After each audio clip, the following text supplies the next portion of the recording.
ಆತ್ಮೀಯ H16 news ಅರ್ಧತೆ ಸಿದ್ದರಾಮಗೆ ಸ್ವಾಗತ. ನಾನು ನಿಮ್ಮವ MI ಅಥವಾ ಮಲ್ಲಪ್ಪ ಜೋತವರ. ಆತ್ಮೀಯರೇ, ರಾಜ್ಯೋತ್ಸವ, ಕನ್ನಡ ರಾಜ್ಯೋತ್ಸವ ಅಂದಾಗ ಗಡಿನಾಡ ಕನ್ನಡಿಗರ ಸ್ಥಿತಿಗತಿಗಳ ಬಗ್ಗೆ ಒಂದಿಷ್ಟು ಚರ್ಚೆ ಮಾಡೋದಿದ್ರೆ ತಪ್ಪಾಗ್ತದೇನೋ. ಯಾಕೆಂದರೆ ಗಡಿನಾಡು ಇವತ್ತು ನಮ್ಮದು ವಿಶೇಷವಾಗಿ ಮಹಾರಾಷ್ಟ್ರ ಜೊತೆಗೆ ಭಾಳಷ್ಟು ಗಡಿ, ಅದ್ರ ಜೊತೆಗೆ ನಮ್ಮ ಕೇರಳ ಜೊತೆಗೆ ಆಂಧ್ರದ ಜೊತೆಗೆ ಗಡಿಗಳಿರೋದ್ರಿಂದಾಗೆ ಇಲ್ಲೇ ಸ್ವಲ್ಪ ಎಲ್ಲೋ ತಮಿಳುನಾಡಿನ ಜೊತೆಗೆ ಇಲ್ಲೇ ಗಡಿಗಳು ಅಂಟಿದ್ರಿಂದಾಗೆ ತೆಲಂಗಾಣ ಆಗಿರ್ಬೋದು, ಮತ್ತೇನಾಗಿರ್ಬೋದು, ಅಲ್ಲಿ ಒಂದು ಸ್ವಲ್ಪ ನಮ್ಮ ಕನ್ನಡಿಗರಿಗೆ ಅನ್ಯಾಯ ಆಗ್ತದೆ ಅನ್ನೋದು ನಿರಂತರ ಕೂಗು ಕೇಳಿ ಬರ್ತಾ ಇರ್ತದೆ.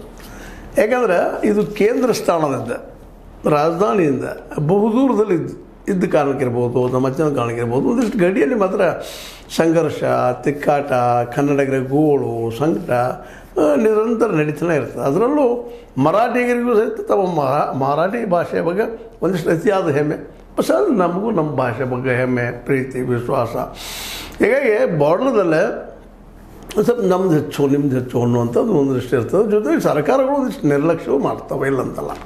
ಈ ಸಲ ಒಂದು ಸಂತೋಷದ ವಿಷಯ ಏನಪ್ಪ ಅಂತಂದ್ರೆ, ಒಂದು 50 ಲಕ್ಷ ರೂಪಾಯಿಗಳನ್ನು ನಾವು ಬೆಳಗಾವಿಯಲ್ಲಿ ರಾಜ್ಯೋತ್ಸವದ ಕೊಟ್ಟಿದ್ದನ್ನು ನಮ್ಮ ಏನಪ್ಪ ಅಶೋಕ್ ಚಂದ್ರಿಗೆ ಅವರು ಅದರ ಬಗ್ಗೆ ಸ್ವಾಗತ ಕೋರ್ತಾಯಿದ್ರು. ಅದೇ ಕಾಲಕ್ಕೆ ಅವ್ರು ಇನ್ನೊಂದು ಖಂಡನೆಯೂ ಮಾಡ್ತಾರೆ.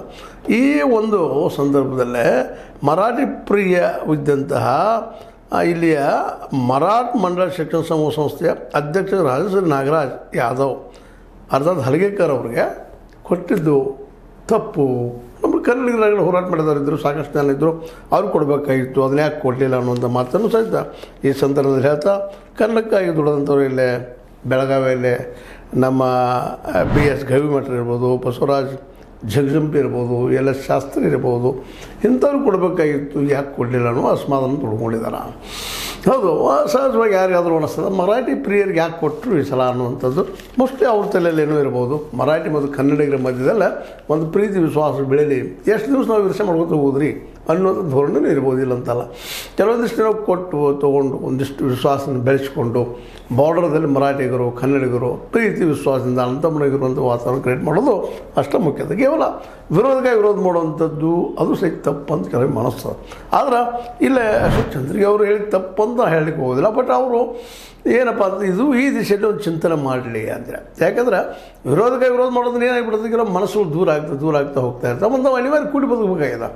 ಇಲ್ಲಿ ನಾವು ಮರಾಠಿಗರೊಂದಿಗೆ ಕೆಳಗೆ ಬಂದ್ರಪ್ಪ ಅಂದ್ರೆ ತೆಲಂಗಾಣದಲ್ಲಿ ಅದೇ ಆಂಧ್ರದವ್ರದೊಂದಿಗೆ, ತೆಲುಗರೊಂದಿಗೆ, ಅದೇ ಕಾರಣ ಮತ್ತು ಈಗ ಸೈಡ್ ಬಂದರೆ ಕೇರಳೀಯರು, ಮಲಯಾಳಂದೊಂದಿಗೆ ಅಲ್ಲೇ ಜನರ ಜೊತೆ ಹೊಂದಾಣಿಕೆ ಮಾಡೋಗ್ಬೇಕಾಗ್ತದೆ.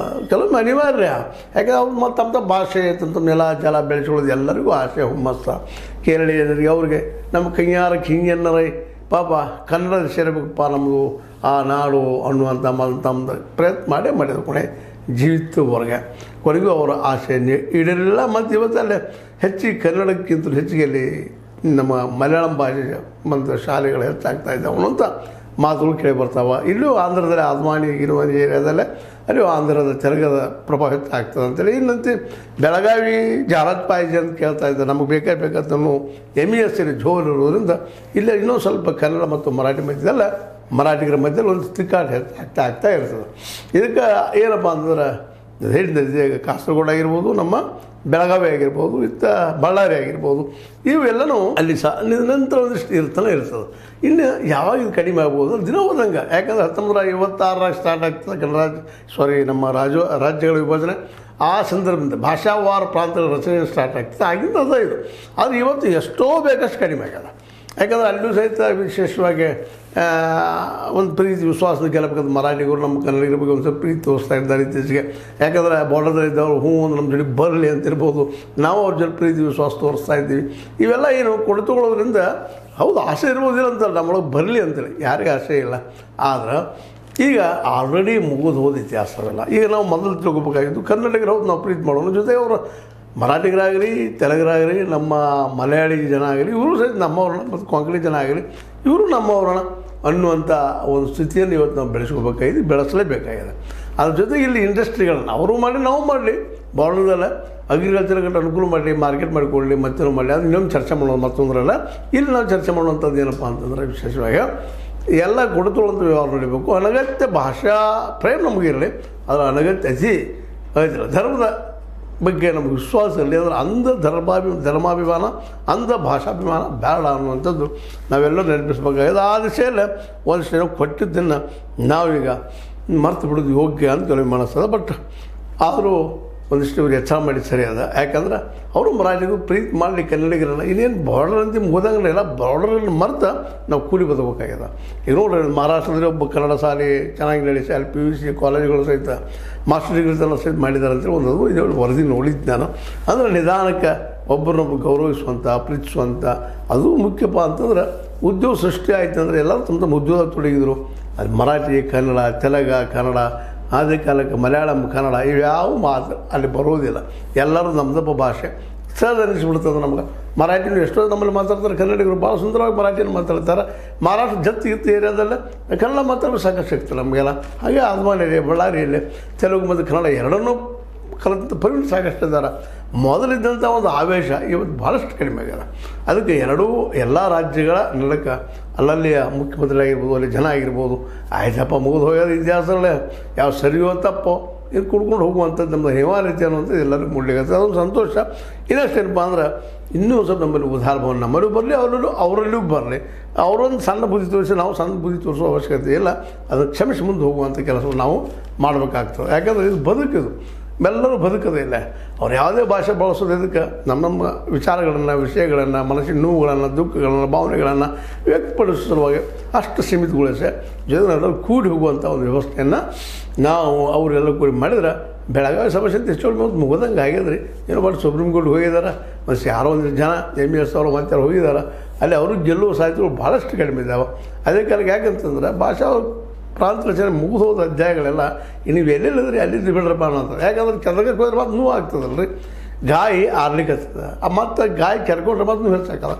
ಅದಕ್ಕೆ ಯಾರಿಗೂ ಇದು ಬೇಡ ಆಗ್ಯದ. ಸ್ವತಂತ್ರವಾದ ಮೀಡಿಯಾಗೆ ಬೇಕಾಗಿರುವುದು ಸ್ವತಂತ್ರ ಧ್ವನಿ. ಆ ಸ್ವತಂತ್ರ ಧ್ವನಿ ಉಳಿಸಲು ನೀವು ಮಾಡಬೇಕಾದದ್ದು ಇಷ್ಟೇ. ಅದೇನಪ್ಪಾ ಅಂತಂತಂದ್ರೆ ನಿಮ್ಮ ಕೈಲಿ. ಬಟ್ ಜನಸಾಮಾನ್ಯರಿಗೆ ಏನಪ್ಪ ಅಂತಂದ್ರೆ ಇದು ಯಾವುದೂ ಬೇಡ ಆಗಿದ್ರಿ, ಕೂಡಿ ಹೋಗೋಣರಪ್ಪ ನಾವು ಅನ್ನುವಂಥ ಮನಸ್ಸಿಗೆ ಬಂದಿದ್ದಾರೆ.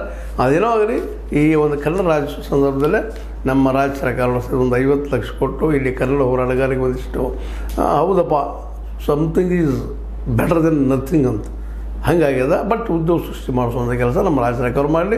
ಅದೇ ಕಾರಣ ಅವರು ಮಹಾರಾಷ್ಟ್ರದ ಬಾರ್ಡರಲ್ಲಿ ಅವರು ತಮ್ಮ ಅಭಿವೃದ್ಧಿ ಮಾಡಿದರೆ ಎರಡೂಗಳ ಅಭಿವೃದ್ಧಿ ಆಗ್ತದೆ, ಚಿಂತನೆ ಹೋಗಿಬಿಡ್ತದೆ. ಎಲ್ಲ ಮಹಾರಾಷ್ಟ್ರ ಆಯಿತು, ತೆಲುಗು ಆಯಿತು, ಇಟ್ ಮೀನ್ಸ್ ತೆಲಂಗಾಣ ಆಯಿತು, ನಮ್ಮ ಇಲ್ಲಿ ಕೇರಳಿಯನ್ನಾಯಿತು, ಎಲ್ಲರೂ ಕೂಡಿಕೊಂಡು ತಮ್ಮ ಸರ್ಕಾರಗಳಿಂದ ಅಲ್ಲಲ್ಲಿ ಜನರೆಲ್ಲ ಖುಷಿಯಾಗಿ ಅವ್ರು ಬದುಕುವಂಥದ್ದು ಎಲ್ಲದೂ ಖುಷಿ ಒಂದದ್ರಿ. ದುಡಿತ ಸಿಗುವಂಥ ಉದ್ಯೋಗ ಸೃಷ್ಟಿ ಮಾಡೋದು. ಸೊ ಉದ್ಯೋಗ ಸೃಷ್ಟಿ ಆಯ್ತು ಅಂದ್ರೆ ಪಾಪ ಅವ್ರು ಉದ್ಯೋಗ ತೊಡಿಕೊಂಡು ಕೂತ್ಬಿಡ್ತಾರೆ. ಅವು ಭಾಷಾ ವಿಷಯ ಆಯಿತು, ಧರ್ಮಾಭಿಮಾನ ಆಯಿತು, ಅಂಧಾಭಿಮಾನ ಆಯಿತು, ಅದು ಶುಭಾಭಿಮಾನ ಆಯಿತು, ಇವೆಲ್ಲರೂ ಹೋಗಿಬಿಡ್ತಾ ಇರ್ತಾವೆ. ಯಾಕಂದ್ರೆ ಇವತ್ತು ಅದೇ ಮುಖ್ಯ. 90% ಜನ ಇಲ್ಲ ಈ ದೇಶದೊಳಗೆ, ವಿಶೇಷವಾಗಿ ಎಲ್ಲ ಅನ್ಎಂಪ್ಲಾಯ್ಡು, ಮತ್ತೇನೋ ಬಡವರು, ಕೂಲಿಕಾರರು ಎಲ್ಲ ಇದ್ದಾರೆ. ಒಂದು 10% ಇವರೆಲ್ಲ ಉಳಿದವ್ರು ಸೇರ್ತಾರೆ. ಹೀಗಾಗಿ ಅದು ಅವ್ರ ಸಮಸ್ಯೆ, ಭಾಷೆ ಅದು ಇದು ನಮಗೆ ಸಮಸ್ಯೆ, ಹೊಟ್ಟೆ ಸಮಸ್ಯೆ.